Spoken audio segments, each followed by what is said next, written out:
What's up, everybody? Jay Altman here, along with William Sather. And I want to welcome you all to the Fitness and Fat Loss Secrets Facebook Live that we do every Wednesday at 10:45 to answer your questions that regard this. So the big question is this that we're trying to answer. How do we lose weight while still feeling great without cheating by taking dangerous supplements, drugs, or undergoing surgeries that could really hurt us? And how do we sort through all of the confusing information out there when it comes to how to eat and exercise for weight loss? Okay, that's the question. This Facebook Live has the answers. That said, I would like you to do two things for me. I would like you to like and share this video, please.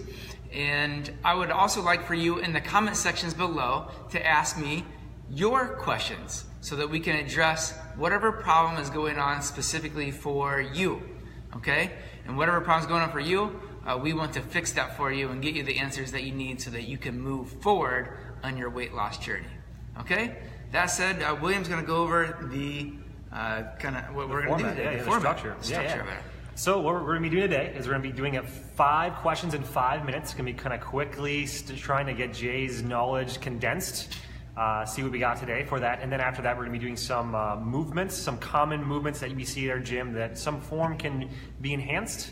Then we'll say goodbye to those of you that are like our Altman page, and then we'll go over to our Altman Fitness for members only page and answer another question that gets to explore what is going on inside Jay's mind and how he does it. So yeah, that's our format. We can get going right away with our Fast Five.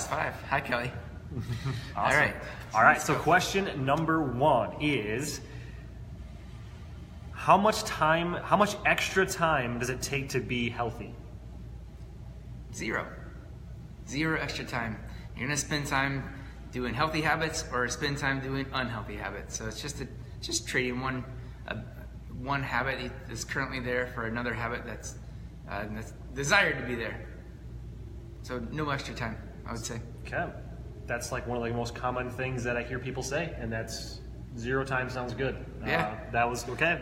And that worked well. If you out there have a specific time issue, let's talk about it, and we'll figure out just how to make that work for you.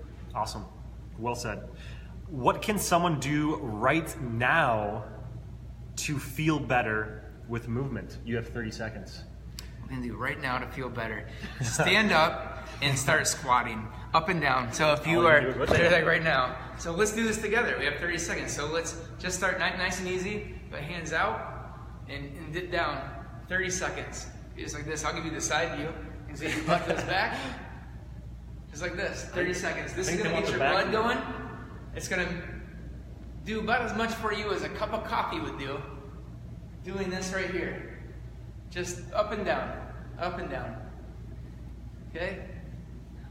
We there yet? That's about 30. Right. So that's about 30. We're going to call out 30 seconds, but do that. You're going to feel energized. So like, really any movement you do, but like that's an easy one. Just to do some up and down squatting.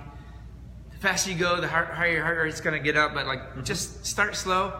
If you have knee issues, work with that and just make sure your butt goes backwards and put up and down. It's going to energize you quick and make you feel alive and good. And then I like to do something at the end of that where you just kind of stand, bring your arms up and open up your heart, pull the lungs away from the heart so it can beat easier, you can breathe bigger, and it's going to make you feel more energized. So I had coffee this morning and I just did that and I felt a bigger burst of energy from that rather than... There you go. Perfect. So that's cool. That's cool to be a guinea pig, and hopefully you felt that too. Move. Yep. That's all you gotta do. Number 3. Do you need to know everything about weight loss to lose weight? Of course you do. No. We all need to we know the answer to that one. Do you have to know everything to lose weight? Of course not. For one, the information is really overwhelming. But if you're out there right now, you're just no matter where you are in your journey. If you're just starting out, what I'd recommend is to buy a program, whether it's one of ours here at Altman Fitness or someone else's somewhere else. Buy a program because it's going to help simplify what you're doing. Because what happens is that it can be really overwhelming. But if you at first, step number 1 is to make it as simple as possible. So hire a coach, come into Altman Fitness, we'll guide you, And we're gonna give you eating plans. You're gonna just, if you're exercising with us, all you have to do is show up here. We're gonna give you the very best exercise to do for fat loss. You don't need to think about anything. And then for the eating side is where more work has to be done. And so we have multiple eating plans we have here. There's others in the market that you can go out and find, but I think that's a great step one. If you're new to weight loss, find a plan that you can follow. You're probably, most people can't follow a plan 100% right anyway, so you're gonna follow it at some level, and you do your best you can, and then from it, you're gonna grab some nuggets, some golden nuggets that are gonna become your habit. You might learn a new breakfast that you love. Maybe it's a new breakfast smoothie that you can make in 5 minutes and take it on the run with you, and it's like, boom, it tastes great, makes you feel good, and then you're off and running. But start with a program, keep it simple, move forward. Perfect, good. Lots to condense. Number 4, what is a healthy meal at a popular restaurant here, Crave? Ooh, good question. So pretty much what I would say is, like, if you skip past a lot of like the sandwich part of the menu and either go to the salad section and or the dinner section, if you think about most dinners, it's gonna have some kind of protein, whether it's like, we'll call it salmon, and then it's gonna have some kind of a starchy thing, whether it's potato, rice, something along those lines, and then vegetables. So it's gonna have those, your protein, your fat, then your carb and your vegetables at the meal, and you're not getting the empty calories of bread or something fried. Typically, it's not gonna come on that section of the menu. You can also look in the salad sections. There's usually a good offering of salads, and today there's, like most restaurants, but definitely including Crave, there are great options there for salads that have your protein on it, and some do and some do not have carbs. So depending on how you're currently eating, you may or may not want to add a side of something to add to that. A great addition to like a salad would be just to get like a side of rice and eat some. I like actually if you've never tried this, putting rice right onto the salad, even warm rice onto a cold salad, is awesome. It tastes really good. And the same with, say, like warm sweet potatoes onto a cold salad. If you have like cubed up sweet potatoes, warm, put those on a cold salad, then you have some texture differences, you have temperature differences, and it's just fun. It's fun in your mouth, and it actually tastes really great. When I first heard of it, I thought that's kind of weird, but when I tried it, I'm like, wow, it's pretty awesome. It's different from salads that they get boring for you too. That's awesome. Totally. And then I do also know that they have sushi at Crave, so sushi can be a great option. Be a little cautious with the soy. I'll give you guys a tip for you sushi lovers like me. Instead of dipping the rice side down into your soy sauce, turn it over and dip the fish side through the soy sauce. You will get way less sodium into your body, and it tastes really great. And so I think in fact, like if you read about how to properly use soy sauce with sushi, I learned it that way. That just running the fish side through and not don't dunk the rice and soak up all that soy into the rice, although that tastes good now. Right. Too. Yeah, that makes sense. There's questions that I have from that, but I have to stick to it. All right, let's go. Right. So last question. We're running a little bit over, but it's all right. It's all right. Good knowledge. Let's just say you are now teleported to be traveling, and you have the kids with, and you all of a sudden are like, wait a second, we didn't plan a meal or a snacking meal, but we're in a hurry. What can I get at this gas station for everybody? Any gas station. Gas station. For one, I would say I avoid eating from gas stations. Okay. But because, so I want to first say what I actually really do. Okay. What I first really do is I think about either a grocery, because there's always a grocery store fairly close. Good. Always. Okay. And so for one, I think about grocery store, and almost every single grocery store today has prepared foods, like real food prepared for you. So if I didn't have any food already with me, which is most of the time, if any of you guys know me out there, you know that I have food with me all the time, including right now, about 3 feet that way, I have food with me, okay? So I usually am prepared, but if you're not, or if you're caught off guard. Gotcha, yep. First look for a grocery store. That's where you're gonna find your best foods. If you have to buy stuff at a gas station, and I've never come across a situation where I have to buy stuff from a gas station, but you can find some options. Unfortunately, most of them are pretty terrible. But if you're there, you can look for cold meats. They usually will have some deli sandwiches prepared. The problem is the bread's going to be nutrient void and have lots of calories. The meat that's going to be on those are going to be highly processed. It's going to have just boatloads of sodium. It's going to be nasty for you. It's built for storage versus. It's built for storage. It's meant to sit on that shelf for a really long time. And then the other thing, I guess, but it's still better than nothing. And oftentimes at gas stations, will recognize that they have some hard-boiled eggs, and so that could be an option also to grab some hard-boiled eggs. And and then the other part is that they'll usually have some apples and bananas. Most of them near the kind of the front of the store will have a basket of bananas or a basket of apples or both. So you can at least pick up some fresh food if that is your option for whatever the reason, whatever the circumstance is. You can use that as the option. That said, even if finding like crappy food like that, I would say I always try to make sure that I feel thankful for no matter what the food is. Do the best you can. Don't feel bad or whatever else by it. Just feel thankful that you were able to have that food prepared and it's there for you. And take it into your body with that thankfulness there. Awesome. Good stuff. Okay. I didn't see you going that direction, but that works. That works very well. That actually is going to change some of my behaviors, so that's good to know. Nice. All right, so that's our Fast Five. That was a little bit over, but that's all right. So we have time for a couple exercises that we typically do here. And if you ever do them on your own too, it's going to be tricep focused. Okay. And a lot of the triceps we do here are not just triceps. So correct. The two moves we're going to be doing is bent over tricep extensions. Ooh, my favorite. And also if we have time, we can do the tricep forward bend as well too. So I have weights right back here. We can get right to it. Nice. And demo and. Let's make sure we can see ourselves here. We got the move of the day. Cameras there. I want to tilt this one up just a little bit.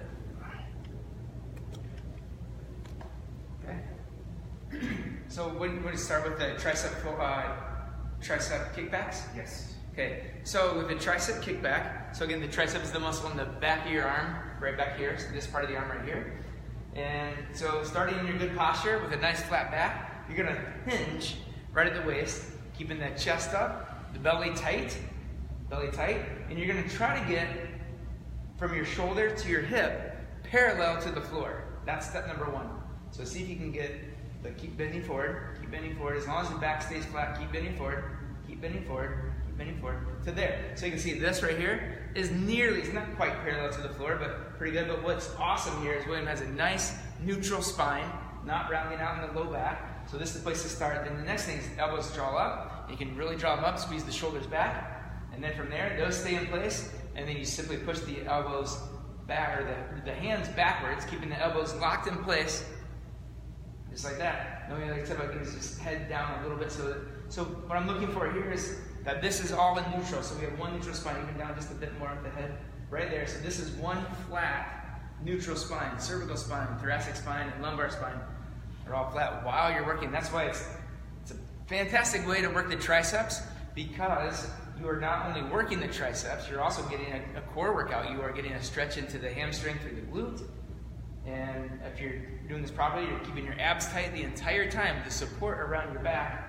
And after you do, 10 or so reps, if you pick a rep range of say 10, by that 10th one, I'm going to tell you something important. By that 10th one, if 10 is your rep range, then what I want you to do is make sure that 10th one is all that you have, okay? So if you get to 8, 9, 10, and you can keep going and go to 20, you need to increase your weight. Make sure that your weight challenges you so that by the end of your last repetition or two, that you're really struggling to keep perfect form all the way through that rep range, and then controlling that motion in both directions like William just demonstrated there. So good. That's the I first felt one. that through my legs a lot more than I typically do. I don't bend over that much. It's good. Yep. Cool. So then the next one is the tricep forward bend. Yep. You should have time for quick. And this one, when I first learned this exercise, it doesn't even look like it should be a tricep exercise. But believe me, this one gets me more than any other tricep exercise that's out there. And the reason for that, it's an eccentric load exercise. And the only thing you have to know that means is it creates more little micro tears in the muscle. So it's going to leave you feeling sore. So if you try this one out, expect to be sore. And the other thing I want to say is for this one, you do not need much weight at all, okay? Not much weight at all. When I say that, For William, I would say at most, 10, 12, 15 pounds would be like the max amount of weight he would need to use. And he's a big, strong, athletic guy. And for me, I generally use like somewhere between 8, 12, 15, depends. Yesterday I used 10-pound weights. I did this exercise last night. So I used 10-pound weights, and I am feeling this morning here, and I just really focus on perfect form. So we're gonna go over what perfect form is for this one. So starting with drawing the belly up and in. So draw up and in through the belly. Then you're gonna lock the shoulder blades back. So you're really gonna squeeze them back and then lock them down away from your ears. Think about taking each shoulder blade and tucking it into the opposite pocket in your pants here, okay? Then you're gonna take your hands and you're gonna externally rotate. That means that the thumbs go out and away, and you're gonna squeeze back all the way around as far as that can reach, just like that. Now when you do that, you're gonna feel the tricep kick in already, right? You just squeeze them like this, you're already gonna feel the tricep. So your shoulder blades are locked, your belly is pulled up and in, the hands are externally rotated as far as you can do it. And then from there, you're gonna do that same hinge we just did in the tricep kickback exercise. And your goal is to hinge all the way so that your upper body is parallel to the floor. And that is well done. And good correction with the head too, that's perfect. So you can see, just if you pause for a second, perfectly flat, parallel to the floor, hands fully externally rotated. When you get all those details right, I guarantee you, how your tricep, you're really feeling that, right? Shaking at the top. Shaking, you're shaking. And he has 5-pound weights right now. Again, you do not need a lot of weight. In fact, if you try to use too much weight at all, you will not be able to lock the shoulder blades back, or you will not be able to keep externally rotated all the way to the bottom range of the exercise to there. Do one more. Yeah, and that's awesome. So again, when you do this exercise, it's an eccentric load exercise. Tricep forward bend is the name of it. And it will make you sore. Awesome exercise. Yeah. Really great one. Yep, really great definitely. one. I already feel them. Yep. Good choices. All right, so try those out. Put those into your next workout if you're not using them already. And if you are using them and you're doing them, say you're a member, like, hi Jen. If you are a member here and you're doing tricep forward bend, tune into those coaching cues. And it's gonna help you get a lot, be a lot more effective at developing that tricep muscle. Definitely. Good stuff. So that's our 15 minutes for you on this side of things. So Altman Fitness page, we'll be saying goodbye to you guys. The question we're gonna be answering is multiple things, but it's gonna be, what would somebody that is very healthy all the way around, what are statements they would say that like point towards their belief system? Like, I am this, perfect, or I am that. So I love I am statements. Yeah. So it's what are some of the things that could possibly be said? Maybe they don't actually say them, but what could they recognize and be like, yeah, that's me. Perfect. All right, good. So that said, again, we're going to say goodbye to our Altman Fitness crowd out there, and Altman Bootcamp members, stay right here. We're going to answer that question here in a second. But before we go, I want to say thank you for showing up today. Thank you for loving yourself enough to watch this video and to implement the things that you learned. And again, like and share the video to spread on the word. And remember, every week at 10:45, we are live right here to answer your questions. So ask them in the comment section below. And if you're not yet a member with us, I want to invite you to come in and try us out absolutely free. I'll put a link in the description here below for 3 free workouts. Come try us out and let us prove to you that we can help you get exactly what you want. All right? Bye for now. Okay.